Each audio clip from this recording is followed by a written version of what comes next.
Good morning बच्चों। आज आपकी वर्कशीट 44 है ये सोशल साइंस की। डेट 15 अक्टूबर 2020। पिछली क्लास में भी हमने ये चैप्टर करा था, Nazism and the rise of Hitler. आज हम इसी चैप्टर को कंटिन्यू करेंगे वर्कशीट में। तो आज की जो आपकी वर्कशीट है वो कार्यपत्रिका 44 है, दिनांक 15/10/2020, जिसमें आप सबसे पहले अपना नाम लिखेंगे और उसके बाद अपने शिक्षक का नाम लिखेंगे। आज हम नासीवाद और हिटलर का उदय पार्ट 2 पढ़ेंगे।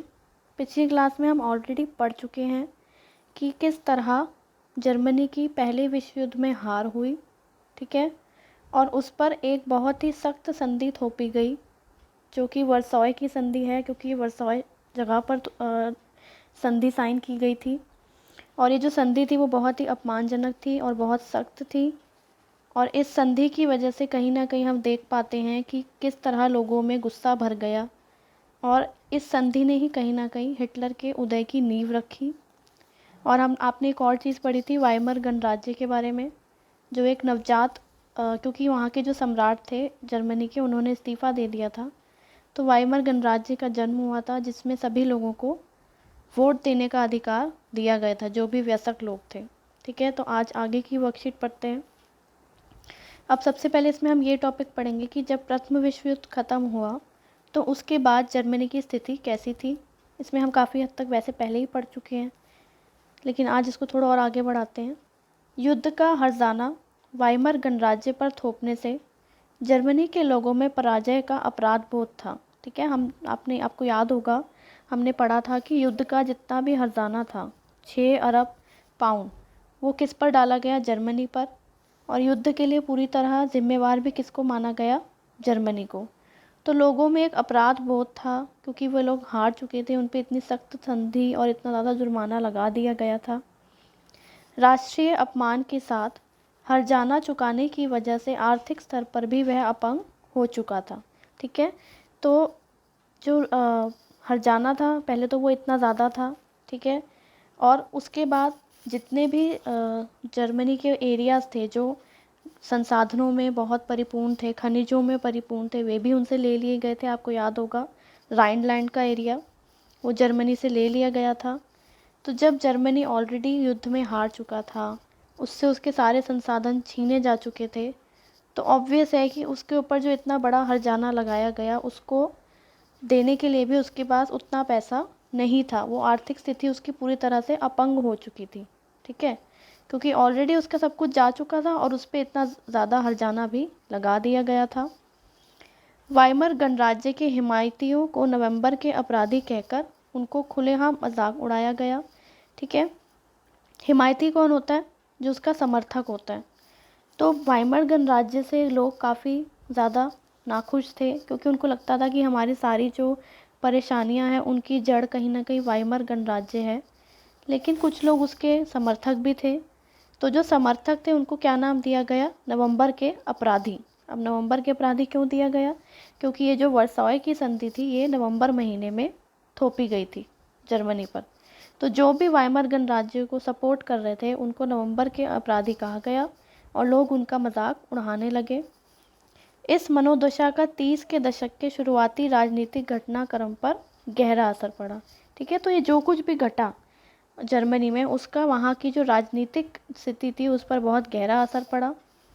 अब समाज में सिपाहियों को आम नागरिकों के मुकाबले ज़्यादा सम्मान दिया जाने लगा। सबसे बड़ा जो प्रभाव पड़ा वो ये था कि जितने भी अब उस देश में सिपाही थे उनको आम नागरिकों के मुकाबले बहुत ही ज़्यादा सम्मान दिया जाने लगा, क्योंकि इस सारी घटनाओं की वजह से लोगों के मन में क्या था? गुस्सा था, बदले की भावना थी। तो उन्हें लगता था कि जो सिपाही हैं वो हमें इस स्थिति से बाहर निकाल सकते हैं। तो कहीं ना कहीं लोगों ने सिपाहियों को बहुत ज़्यादा सम्मान और सपोर्ट करना शुरू कर दिया। राजनेता और प्रचारक इस बात पर जोर देने लगे कि पुरुषों को आक्रामक, ताकतवर और मर्दाना गुणों वाला होना चाहिए। जितने भी लोग थे, जो राजनेता थे, जो भी प्रचारक थे, वे ये कहने लगे कि जितने भी पुरुष हैं उनको क्या होना चाहिए? एक तो आक्रामक होना चाहिए, दूसरा ताकतवर होना चाहिए और उनको मर्दाना गुणों वाला होना चाहिए। क्योंकि सभी लोगों को लगता था कि अब हमें बस एक मौके की तलाश है, किस तरह हम अपने साथ हुए अपमान, अपना सब कुछ जो हमारा छीना गया, हम उसका गुस्सा निकाल सकें, उसका बदला ले सकें। सार्वजनिक जीवन में आक्रामक फौजी प्रचार और राष्ट्रीय सम्मान व प्रतिष्ठा के सामने बाकी सारी चीज़ें कम महत्व की हो गई। ठीक है, जब देखो, जब आपके पास आपसे सब कुछ छीना जा चुका है, आपके पास कुछ बचा ही नहीं है, तो आपका सबसे बड़ा जो वो रहेगा महत्व, आपके चेंज हो जाएंगे। ठीक है, अब इनके लिए भी सब कुछ छीना जा चुका है, तो उनके लिए सबसे ज़्यादा इम्पोर्टेंट क्या हो गया? फौजी प्रचार।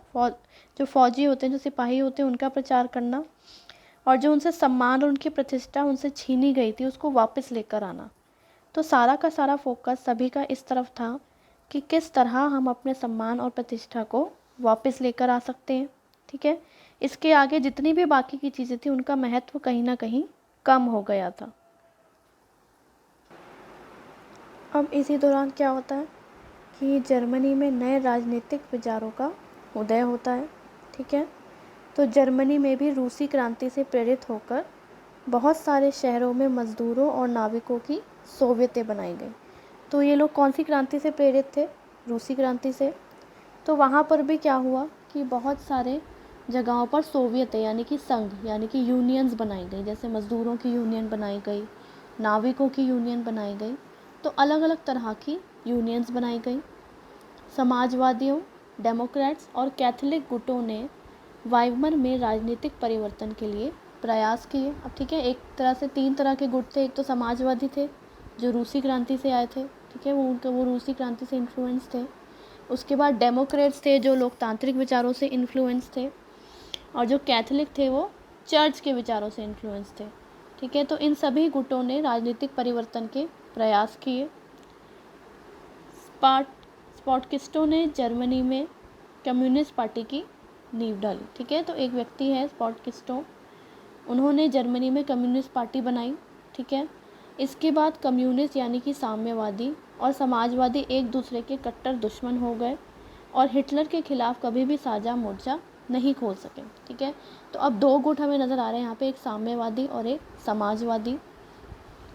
जब इन दोनों के गुटों के बीच में आपस में ही इतनी फाइट्स होने लग गई, दोनों एक दूसरे के कट्टर दुश्मन बन गए, तो किसी का ध्यान हिटलर की तरफ गया ही नहीं और कोई भी हिटलर के खिलाफ साझा मोर्चा यानी कि इकट्ठा मोर्चा नहीं खोल सका। दोनों अपने ही दुश्मनी में, अपने ही फाइट्स में लगे रहे, और हिटलर के खिलाफ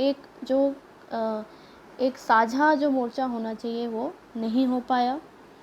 क्रांतिकारी और उग्र राष्ट्रवादी दोनों ही खेमे रेडिकल समाधानों के लिए आवाज़ उठाने लगे। ठीक है, जितने भी खेमे थे उस टाइम पे देश में, क्रांतिकारी हो गया, उग्र राष्ट्रवादी हो गया, वे सभी रेडिकल समाधानों की आवाज़ उठाने लगे। अब यहाँ पर हमने देख लिया कि राजनीतिक किस तरह के बदलाव आए जर्मनी में। इसके बाद आर्थिक संकट, बहुत इम्पॉर्टेंट है ये वाला टॉपिक, क्योंकि हम ऑलरेडी देख रहे हैं कि जर्मनी जो है उससे उसका सब कुछ छीन लिया गया है। ठीक है, तो कहीं ना कहीं उस पर आर्थिक संकट मंडरा रहा है और उस पर बहुत ज़्यादा हर्जाना भी लगाया गया था और जर्मनी उसको वापस करने में असफल हो रहा था। जर्मनी ने पहला विश्व युद्ध मोटे तौर पर कर्ज लेकर लड़ा था। ठीक है, अब पहले ही यहाँ पर हम देख सकते हैं कि जब वो विश्व युद्ध भी लड़ रहा था तो उसने ऑलरेडी एक कर्जा लिया हुआ था, तो एक तरह से उसको वो कर्जा भी पहले चुकाना था। ठीक है, और युद्ध के बाद तो उसे स्वर्ण मुद्रा में हर्जाना भी भरना पड़ा। ठीक है, तो पहले से ही उस पर कर्जा था जो उसको देना था, लेकिन युद्ध के बाद उस पर बहुत ज़्यादा हर्जाना लगाया गया जो उसके लिए देना बहुत ज़्यादा भारी पड़ रहा था। इस दोहरे बोझ से जर्मनी के स्वर्ण भंडार लगभग समाप्त होने की स्थिति में पहुंच गए थे। आखिरकार 1923 में जर्मनी ने कर्ज और हर्जाना चुकाने से इनकार कर दिया। ठीक है, क्योंकि कर्जा और हर्जाना दोनों ही इतने ज़्यादा थे, तो 1923 में जर्मनी ने इनकार कर दिया कि ना तो हम कर्ज देंगे ना ही हम हर्जाना भरेंगे, जो करना है कर लो, क्योंकि उनके पास कुछ बचा ही नहीं था देने के लिए, तो वो देते भी कहाँ से। तो उन्होंने आखिरकार 1923 में मना कर दिया। जर्मन सरकार ने इतने बड़े पैमाने पर मुद्रा छाप दी कि उसकी मुद्रा मार्क का मूल्य तेज़ी से गिरने लगा। ठीक है, अब यहाँ पर एक नई चीज़ आई है आपके लिए जिसमें लिखा है कि जो जर्मनी की मुद्रा थी वो कौन सी थी? मार्क। तो उनको क्या लगा, उन्होंने क्या किया, जर्मन सरकार ने उन्होंने मुद्रा जो अपने नोट थे वो बहुत ज़्यादा मात्रा में छाप दी। ठीक है, आप भी कई बार जैसे सोचते होंगे ना कि जैसे हमारे देश में अगर इतनी गरीबी है, हमारे देश में इतनी सारी प्रॉब्लम्स हैं फाइनेंशियली, तो क्यों ना सरकार ज़्यादा नोट छाप के सबको गरीबी से आज़ाद करा दे। मन में आता होगा ना कभी तो ये विचार, लेकिन ऐसा नहीं किया जा सकता। ठीक है, क्योंकि जब आप अपने इतने सारे नोट्स छाप दोगे तो उसके बाद आपके जो नोट की वैल्यू है वो बहुत ज़्यादा गिर जाएगी। ठीक है, तो यहाँ पर भी यही हुआ, क्योंकि उन्होंने अपनी मुद्रा की क्वांटिटी बहुत ज़्यादा बढ़ा दी, बहुत ज़्यादा छाप दिए नोट, तो उनका जो मूल्य था वो तेज़ी से गिरने लगा। दिसंबर 1923 तक $1 में खरबों मार्क मिलने लगे। ठीक है, यानी कि $1 उस समय और आज भी जो हम वैल्यू नापते हैं वो डॉलर से नापते हैं। ठीक है, अमेरिकन डॉलर से। तो उस टाइम पे भी डॉलर में नापा गया और उसमें क्या निकल के सामने आया कि $1 में खरबों मार्क मिलने लग गए। ठीक है, यानी कि अगर आपको एक छोटी सी ब्रेड भी या छोटा सा कोई आइटम भी बाज़ार में लेने जाना है तो आपको अपने साथ बहुत सारे रुपए लेके जाने पड़ेंगे, क्योंकि वैल्यू बहुत ज़्यादा गिर गई थी। जैसे जैसे मार्क की कीमत गिरती गई, ज़रूरी चीज़ों की कीमतें आसमान छूने लगीं। ठीक है, सिंपल है। जब आपके रुपए की वैल्यू गिरती जाएगी तो जो सामान आप खरीदने जाओगे उसकी जो कीमतें हैं वो आसमान छूने लगेंगी, वो बहुत ज़्यादा बढ़ जाएंगी। इस संकट को बाद में अति मुद्रास्फीति का नाम दिया गया। ठीक है, अब ये जो क्वेश्चन है ये बहुत इंपॉर्टेंट है कि अति मुद्रास्फीति क्या होती है। जब कीमतें बेहिसाब बढ़ जाती हैं तो उस स्थिति को अति मुद्रास्फीति का नाम दिया जाता है। ठीक है, जब कीमतें बहुत ज़्यादा बढ़ जाएं चीज़ों की और वो आउट ऑफ कंट्रोल हो जाए तो उस स्थिति को हम कहते हैं अति मुद्रास्फीति।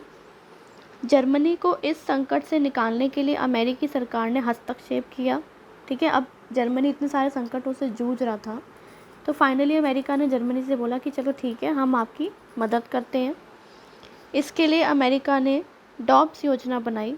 ठीक है, इस योजना में जर्मनी के आर्थिक संकट को दूर करने के लिए हर्जाने की शर्तों को दोबारा तय किया गया। ठीक है, अब अमेरिका ने क्या किया, उसने एक योजना बनाई और उसने क्या किया कि जो भी हर्जाने की शर्तें थी उनको दोबारा से चेंज किया गया। ठीक है, जर्मनी में आर्थिक सुधार अमेरिका के लिए गए कर्ज़ों पर आश्रित था। ठीक है, तो अब जर्मनी का जो आर्थिक सुधार था वो किस पर आश्रित था, कहीं ना कहीं अमेरिका पर। अगर वो उसकी हेल्प करेगा अमेरिका तो कहीं ना कहीं वो कर्ज़ों से बाहर आ पाएगा। जब 1929 में अमेरिका में वॉल स्ट्रीट एक्सचेंज शेयर बाज़ार धराशायी हो गया तो जर्मनी को मिल रही मदद भी रातों रात बंद हो गई। अब 1929 में अमेरिका में क्या हो गया, मंदी आ गई, आर्थिक महामंदी। ठीक है, 1929 से 1932 या 33 तक चली थी ये, और इस महामंदी ने पूरे हमारे वर्ल्ड को इफ़ेक्ट किया था। और एक आई अमेरिका में थी तो सबसे ज़्यादा इफ़ेक्ट कौन हुआ था, अमेरिका।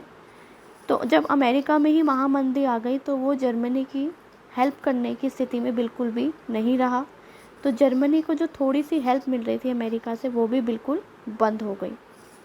1929 से 1932 की इस मंदी का सबसे बुरा प्रभाव जर्मन अर्थव्यवस्था पर पड़ा, क्योंकि ऑलरेडी जर्मनी की आर्थिक स्थिति बहुत ख़राब थी और जो थोड़ी बहुत हेल्प उसको अमेरिका से मिल रही थी वो भी मिलनी बंद हो गई। बेरोज़गारी, अपराध, चारों तरफ गहरी हताशा का माहौल था।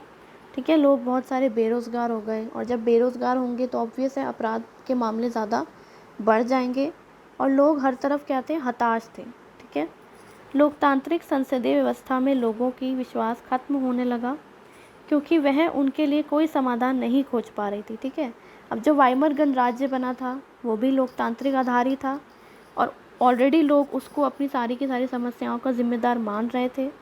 तो जो लोकतांत्रिक व्यवस्था लागू की गई थी विश्व युद्ध के बाद, उस पर से लोगों का विश्वास खत्म होने लगा कि वो हमारा कोई भी समाधान नहीं खोज पा रही है। पूरे देश में राजनीतिक अस्थिरता और नेतृत्वहीनता का माहौल हो गया। ठीक है, देश में राजनीतिक अस्थिरता आ गई और नेतृत्वहीनता का माहौल, यानी कि लोगों को लगा कि हमारा जो नेता है या हमारा जो नेतृत्व हो रहा है वो कहीं ना कहीं ठीक नहीं हो रहा, तो उन्हें एक ऐसा लीडर चाहिए था जो उनका नेतृत्व ठीक से कर सके। आप एक बार सोचिए जर्मनी के लोगों की स्थिति क्या होगी, उनकी मनस्थिति क्या होगी कि उनको हर चीज़ उनकी छीनी जा चुकी है, पूरी की पूरी कंट्री बहुत ज़्यादा आर्थिक संकट से जूझ रही है। राजनीतिक मामलों में भी उनको बिल्कुल भी हताशा हो चुकी है कि उनको लग रहा है हमारा कोई भी समाधान नहीं हो सकता। तो इस समय उनको एक ऐसे लीडर की ज़रूरत है जो उनको लीड बहुत अच्छे से कर सके। तो यहीं से हम देख सकते हैं कि क्यों लोगों ने हिटलर को इतना सपोर्ट किया। ठीक है, तो अब आज की ये वर्कशीट थी आपकी। ठीक है, आइए अब इसके क्वेश्चन आंसर्स देख लेते हैं। फर्स्ट क्वेश्चन, प्रथम विश्व युद्ध के जर्मनी पर क्या आर्थिक प्रभाव हुए? पहला, प्रथम विश्व युद्ध के बाद जर्मनी की अर्थव्यवस्था पूरी तरह से चौपट हो गई। दूसरा, जर्मनी के उद्योग बर्बाद हो गए। तीसरा, 6 अरब पाउंड के युद्ध हार जाने को लौटाने के लिए और अधिक कर्ज लेना पड़ा। और इसमें हम ये भी लिख सकते हैं कि वो ऑलरेडी उसने जो विश्व युद्ध लड़ा था उसके लिए भी उसने कर्जा लिया हुआ था।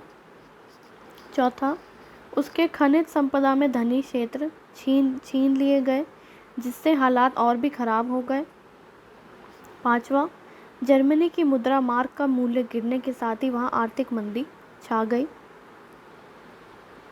क्वेश्चन नंबर 2, वाइमर गणराज्य के सामने क्या क्या चुनौतियाँ थीं? तो सबसे पहली चुनौती थी वो ये थी कि जर्मन राष्ट्र के गौरव को लौटाने की चुनौती, क्योंकि लोगों को लगता था कि उनसे उनका सम्मान प्रतिष्ठा सब कुछ छीन लिया गया है, तो सबसे पहले उसको ही वापस लाना था। ठीक है, दूसरा बेरोज़गारी, तीसरा महंगाई और चौथा आर्थिक विकास की चुनौती। ठीक है, तो ये सभी चुनौतियाँ कहीं ना कहीं उसकी आर्थिक स्थिति से लिंक्ड थी, क्योंकि उसकी आर्थिक स्थिति इतनी ख़राब हो चुकी थी, इसलिए वहाँ पे बेरोज़गारी आ गई, महंगाई हो गई, आर्थिक विकास जो है वो नहीं हो पा रहा था। तो ये सभी चुनौतियाँ कहीं ना कहीं आपस में लिंक्ड हैं। प्रश्न 3, प्रथम विश्व युद्ध के बाद जर्मनी में आए नए राजनीतिक विचारों के क्या कारण थे? पहला क्या था कि प्रथम विश्व युद्ध में जर्मनी की हार हुई थी। दूसरा, आर्थिक स्थिति खराब होने के कारण बेरोज़गारी तथा मूल्यों में वृद्धि। ठीक है, आर्थिक स्थिति इतनी ख़राब हो चुकी थी कि बेरोज़गारी छा चुकी थी जर्मनी में, और जो चीज़ों की कीमतें थी वो बहुत ज़्यादा बढ़ गई थी। वाइमर गणराज्य का अलोकप्रिय होना।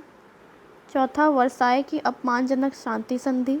ठीक है, कहने को तो शांति संधि है, लेकिन इससे जो वहाँ के लोग थे उनको इतना कष्ट हुआ कि उनकी शांति पूरी तरह भंग हो गई। पांचवा, नागरिकों में अविश्वास तथा समाज में अस्थिरता का जन्म होना। ठीक है, प्रश्न 4, प्रथम विश्व युद्ध के बाद जर्मनी में किस तरह के सामाजिक विचारों को प्रमुखता दी जाने लगी? पहला, प्रथम विश्व युद्ध के बाद समाज में सिपाहियों को अधिक सम्मान दिया जाने लगा। दूसरा, इस बात पर भी जोर दिया जाने लगा कि पुरुषों को आक्रामक, ताकतवर तथा मर्दाना होना चाहिए। तीसरा, राष्ट्रीय गौरव तथा प्रतिष्ठा को आगे बाकी चीज़ें फीकी पड़ गई। ठीक है, सबसे ज़्यादा इम्पोर्टेंट अब क्या हो गया? राष्ट्रीय गौरव और प्रतिष्ठा। क्वेश्चन नंबर 5, यदि कोई सरकार प्रतिवर्ष अनियंत्रित लाखों रुपए छापती रहे तो उससे क्या होगा? हमने इसमें भी पढ़ा था, उससे अति मुद्रास्फीति की स्थिति पैदा हो जाएगी। यदि कोई सरकार प्रतिवर्ष अनियंत्रित लाखों रुपए छापती रहे तो मुद्रास्फीति की स्थिति पैदा हो जाएगी, जिससे वस्तुओं का मूल्य अत्यधिक बढ़ने लगेगा और समाज में अस्थिरता आ जाएगी। ठीक है, तो ये है आपकी आज की वर्कशीट। और आपकी आज की जो वर्कशीट है उसमें भी एक कोविड से रिलेटेड संदेश है कि कोविड के विरुद्ध लड़ाई में सुरक्षित रहने के लिए सभी मास्क पहने। ठीक है, मास्क पहनना बहुत ज़रूरी है। जब भी आप घर से बाहर जाएं या आप घर से बाहर से अंदर भी आ रहे हैं तो आप मास्क पहन के रखें। ठीक है, क्योंकि कोविड का जो वायरस है उससे हमें मास्क ही बचाएगा।